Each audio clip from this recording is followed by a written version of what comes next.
BSNL का record breaking performance.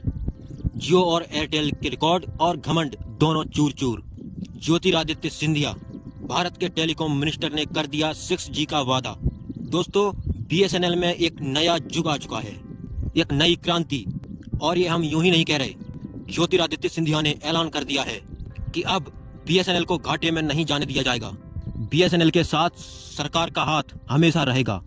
BSNL के लिए बीएसएनएल अपने वादों को पूरा कर सके, 4G पूरे देश में रोल आउट कर सकी। इस साल के अंदर पूरा वादे को करने के लिए भारत सरकार ने 1 लाख RAN की जिम्मेदारी ले ली। दोस्तों, मतलब आप सब तक 4G डेटा पहुंच कर रहेगा बीएसएनएल के साथ। अब आप में से कई लोग ये सोच रहे होंगे 1 लाख RAN है क्या? तो हम आपको बता दें, RAN का फुल फॉर्म होता है रेडियो एक्सेस नेटवर्क।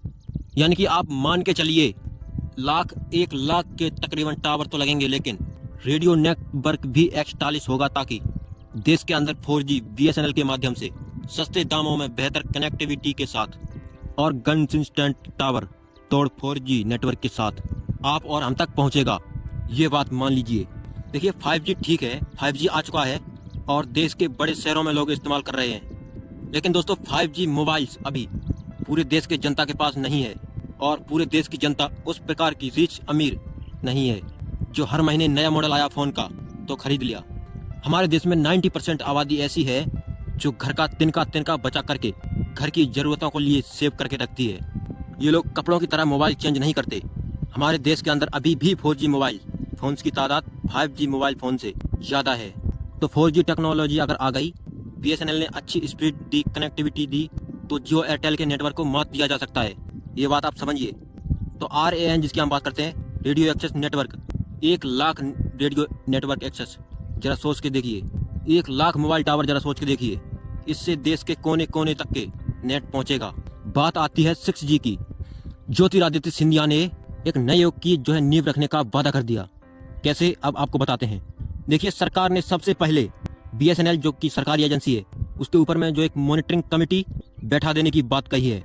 मतलब कि अब बीएसएनएल सरकारी फर्म्स की तरह काम नहीं करेगी, बिल्कुल जैसे प्राइवेट कंपनियां, लिमिटेड कंपनियां होती हैं। सिर्फ उसी तरीके से प्रतियोगिता वाली भावना रख करके जितनी ज़्यादा हो सके सर्विसेज, जितनी जल्दी हो सके सर्विसेज कस्टमर तक तत्काल पहुंचाएगी। पहला चीज़ ये। दूसरी इम्पोर्टेंट चीज़, अब ज्योतिरादित्य सिंधिया ने कहा कि भैया 4G आया तो हमने दुनिया का अनुसरण किया।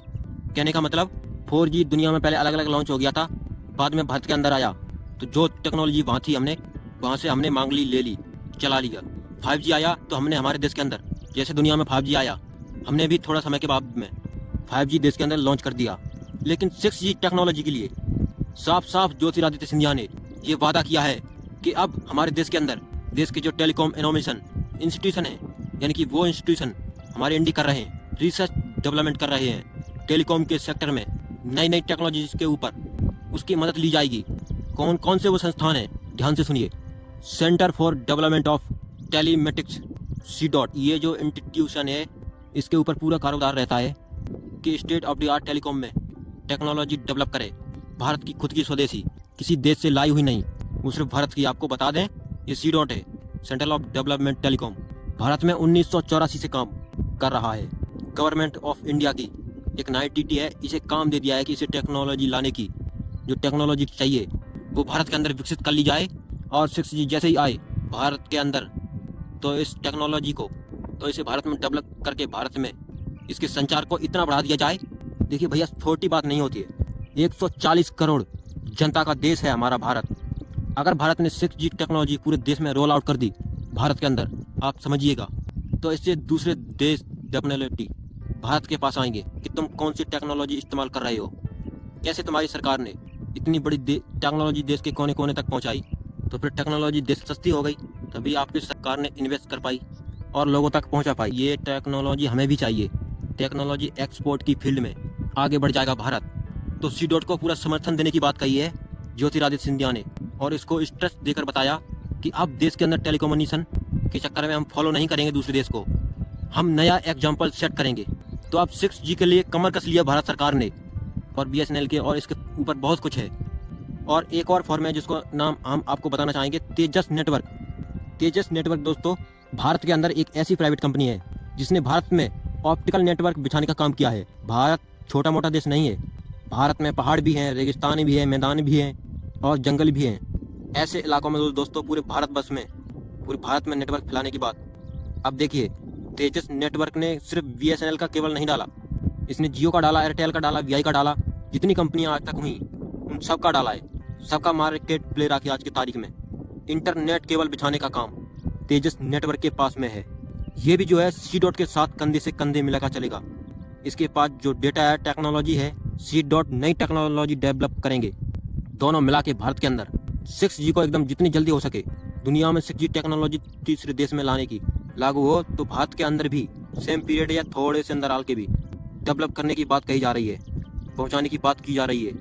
और देश के अंदर स्वदेशी उनसे अगर टेक्नोलॉजी डेवलप होती है तो पहला फायदा किसको मिलेगा? BSNL ग्राहकों को, BSNL यूजर्स को। जितने भी जो कंज्यूमर हैं, आपको बता दें कि BSNL ये चीज़ बहुत आगे उन्नति करने वाला है। ज्योतिरादित्य सिंधिया नया खून है, यूँ कह लीजिए, नई ब्रीड ऑफ लीडर्स के रिप्रेजेंटेटिव हैं। और जो कांग्रेस छोड़कर BJP में आए उनके ऊपर डिपेंड करता है। उनको अपनी उपयोगिता, उनकी महारत साबित होती है। अगर लोगों के भरोसे को जीतने में, उनको दिए गए वादे को पूरे करने में ज्योतिरादित्य सफल होने की उनके पॉलिटिकल करियर के भी बहुत ज़्यादा महत्वपूर्ण होगा। तो इसीलिए ज्योतिरादित्य सिंधिया किसी प्रकार की कोई ढिलाई नहीं बरतेंगे, एड़ी चोटी का जोर लगाएंगे, BSNL को जियो एयरटेल के टक्कर में खड़ा कर देंगे। ये महत्वपूर्ण चीज़